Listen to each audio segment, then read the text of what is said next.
To Sneha classes.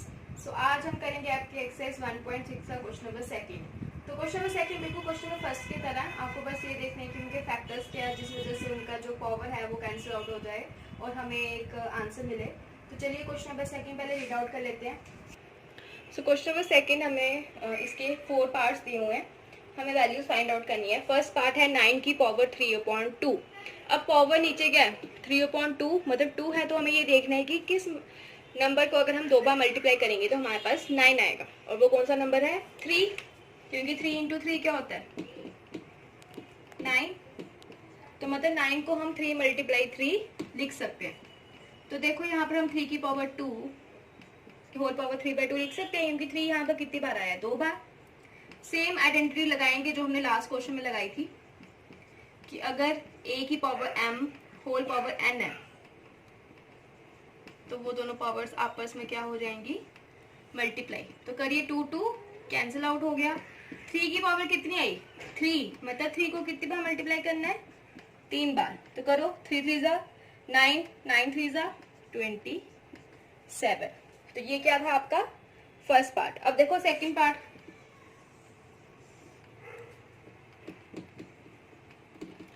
Thirty 32 की whole power 2/5। जो इससे पिछले क्वेश्चन था उसमें भी हमारे पास ये पार्ट था जिसमें मैंने आपको बताया था कि अगर हम 2 को 5 बार मल्टीप्लाई करें तो हमारे पास क्या आता है 32।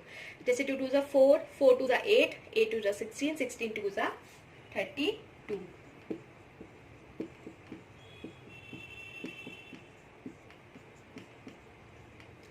तो यहाँ पर हम 2 की पावर 5 लिख सकते हैं होल पावर 5। सेम यही आइडेंटिटी लगाएंगे तो हमारे पास क्या आ जाएगा 2 होल पावर 5 मल्टीप्लाई 2/5। 5 और 5 क्या हो गया कट गया, तो क्या बचा 2 की पावर 2, मतलब 2 मल्टीप्लाई 2। तो आंसर कितना आया 4। Let's do third part.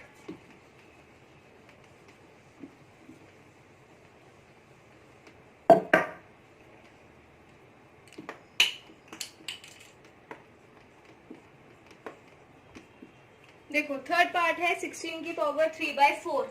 अभी हमने यहाँ पर किया ना, यहाँ पर हमने 5 बार मल्टीप्लाई किया तो 32 आया, लेकिन यहाँ पर देखो 2 2 4, 4 2 8, 8 2 16, मतलब 2 को ही अगर हम 4 बार मल्टीप्लाई करेंगे तो हमारे पास क्या आ जाएगा 16। और होल पावर बाहर कितनी है 3/4। तो ये क्या आया 2 की पावर 4/3/4। यही आइडेंटिटी यूज करेंगे हर क्वेश्चन में। आपको रीजन जो है वो ये देना ही देना है, मैंने तो बस ऐसे बीच में लिख दिया हुआ है, लेकिन आपको हर पार्ट के साथ ये देना है। तो क्या आएगा 2 की होल पावर 4 मल्टीप्लाई 3 की पावर 4। 4 और 4 कैंसिल आउट, क्या बचा 2 की पावर 3। तो 2 को 3 बार मल्टीप्लाई कर दो, क्या आ जाएगा 2 2 4, 4 2 8। 8 का आया इसका आंसर। अब देखो फोर्थ पार्ट जो है वो थोड़ा सा अलग है, क्योंकि बाकी सबकी पावर जो थी वो पॉजिटिव में थी, लेकिन इसकी पावर जो है वो हमें किस में दी हुई है नेगेटिव में। और आपको पता है नेगेटिव में अगर पावर हो तो इसका मतलब जो ये टर्म है वो टर्म होगी 1/125, मतलब ये उसका क्या लिखा हुआ है रेसिप्रोकल।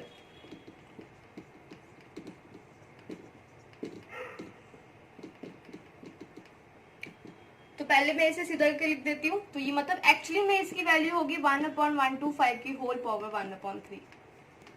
तो इन्होंने क्या किया इसका रेसिप्रोकल किया हुआ है, तो इसलिए ऊपर पावर किसकी लगा दी है माइनस की। अब मुझे पता है ना 1 to 5 किसका होता है 5 मल्टीप्लाई 5 मल्टीप्लाई 5 होल पावर 1/3, क्योंकि 5 5 25, 25 इंटू 5 1 to 5। तो इसको हम लिख सकते हैं 5 की पावर 3 इंटू 1/3। सेम यही वाली आइडेंटिटी लगाएंगे तो ये क्या हो जाएगा 1/5 3 मल्टीप्लाई 1/3, 3 3 कट गया, तो ये आएगा 1/5 की होल पावर 1। लेकिन अब देखो स्टार्टिंग मुझे रेसिप्रोकल में थोड़ा दी थी, सीधे 1 to 5 दिया था, तो इसलिए इसका आंसर भी हम सीधे लिखेंगे 5 की पावर -1। या तो आप इसका आंसर 1/5 रखो, या आप इसका आंसर 5 की पावर -1 रखो। तो चलिए क्वेश्चन नंबर थर्ड करते हैं। तो चलिए क्वेश्चन नंबर थर्ड जो है उसमें हमें सिंप्लीफाई करना है। मतलब इन्होंने हमें ये नहीं बोला हुआ है कि आप इसकी हमें आंसर बताओ, लेकिन इन्होंने हमें ये बोला है कि सिंप्लीफाई करना है। और सिंप्लीफाई का मतलब क्या होता है कि हमें मतलब उस लिमिट तक जाना है जहां तक बस मैक्सिमम उसका आंसर ही निकलेगा, आगे वो दोबारा सॉल्व नहीं होगा। तो देखो पहला पार्ट क्या है, 2 की पावर 2/3 डॉट डॉट का मतलब होता है मल्टीप्लाई इंटू 2 की पावर 1/5। स्टार्टिंग में मैंने आपको बताया था कि ये क्या होता है हमारे पास बेस, और जो ऊपर इसकी पावर होती है वो मतलब जो ऊपर वैल्यू होती है वो क्या होती है, पावर। अब देखो यहाँ पर क्या है, बीच में मल्टीप्लीकेशन, तो हमारे पास एक आइडेंटिटी होती है, basis are same, powers are added in multiplication. तो यहाँ पर बेस क्या है, सेम है, तो मतलब इन दोनों की पावर्स क्या होगी, ऐड।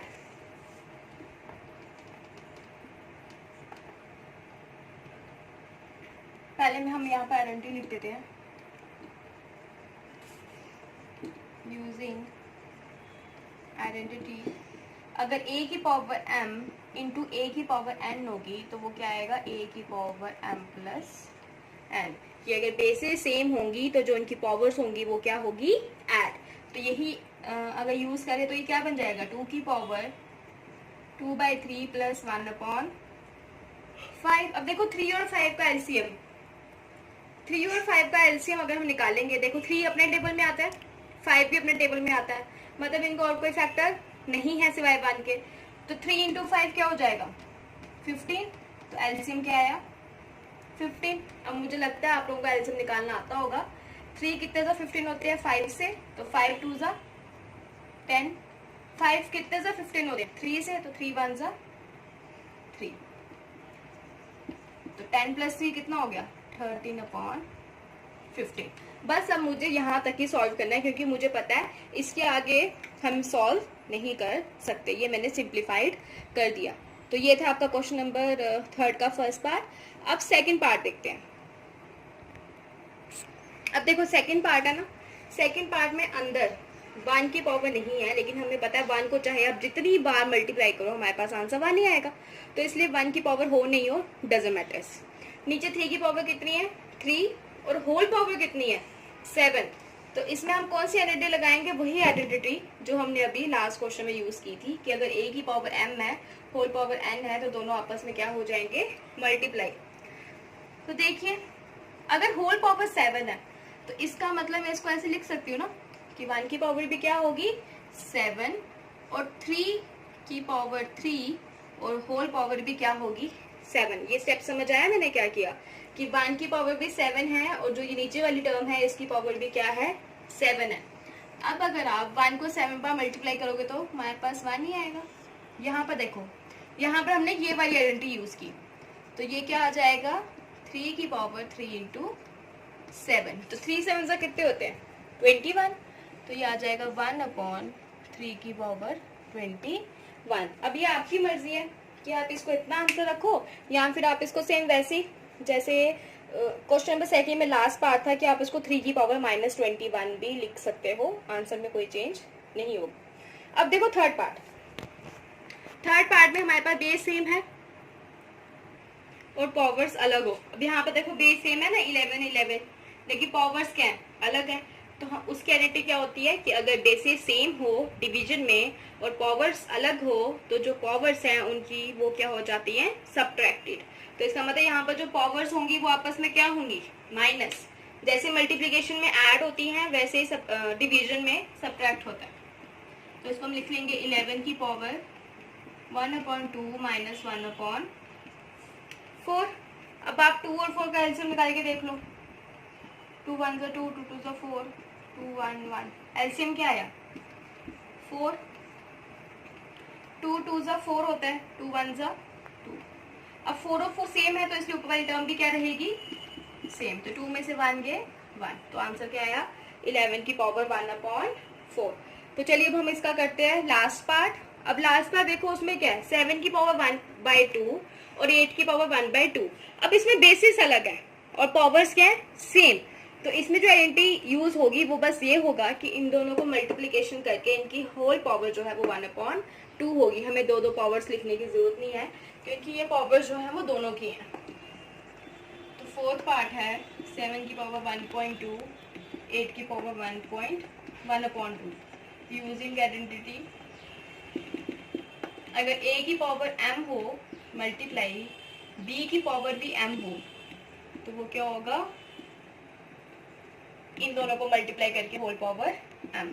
तो मतलब हम इसको लिख सकते हैं 7 × 8 की होल पावर 1/2। तो 7 8 जा कितने होते हैं 56, तो 56 की होल पावर 1/2। तो ये था हमारा फर्स्ट चैप्टर और इसी के साथ आपका फर्स्ट चैप्टर कंप्लीट होता है। अगर आपको फर्स्ट चैप्टर में कोई भी क्वेश्चन में डाउट है तो आप हमें बोल सकते हैं और हमारे चैनल को सब्सक्राइब करना मत भूलिए and please press the bell icon. Thank you.